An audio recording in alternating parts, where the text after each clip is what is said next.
Pinuno, kamusta ka ngayong gabi? Ay, mabuti naman. Mabuti naman.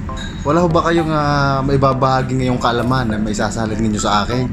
Abay, meron. Ano kaya yan? Ako'y excited na malaman na yan. Mari ho bang sabihin nyo kung ano yan? Ay, pwede rin. Marami tayong kikitain dito. Pwede? Pagdating sa pasahero. Yan, Papakita ko sa'yo kung paano. Gusto ko yan, Pinuno. May storya to eh. Ano bang bagay ang gagamitin natin sa mga ganyan? Toothpick lang.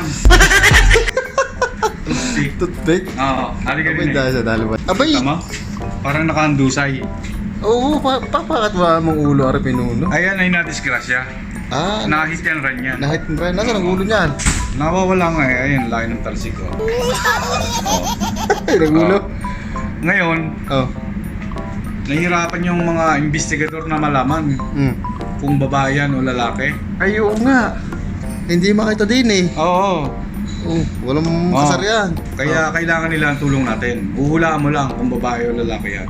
Ay lang, hulaan ko. Oo, ano sa tingin mo? Ay, sisilipin ko lang. Tingnan mo, baka may bayag. Ay, wala naman. Hmm, Wala ring osos, Ari. wala. Walang yagbos.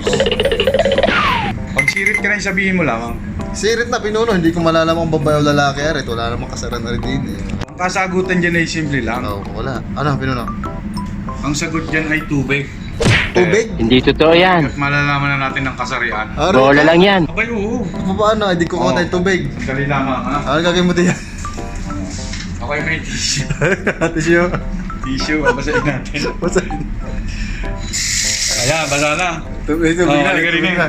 Titigan mo. Paano nga? Tinong nga. Ayan o, malalaman mo na. ito. Malalaman nyo na kung babae ito o lalaki, ha? Tingnan na. Titigan nyo mabuti. Walang gagalaw. Puto na mukha ka. Babae po yan. Ba't mukha? Tapos ka laway ko. Ba't mukha? Putang ina. Bumukha ka. Kanain mo na. Kanain. Ang galing mo tayo mukha ko eh. Babae yan, kumain. Babae, buka kang buka eh. Ano yung ulo? Ano yung ulo? Sa ulo, sa ulo. Bawang uli ha.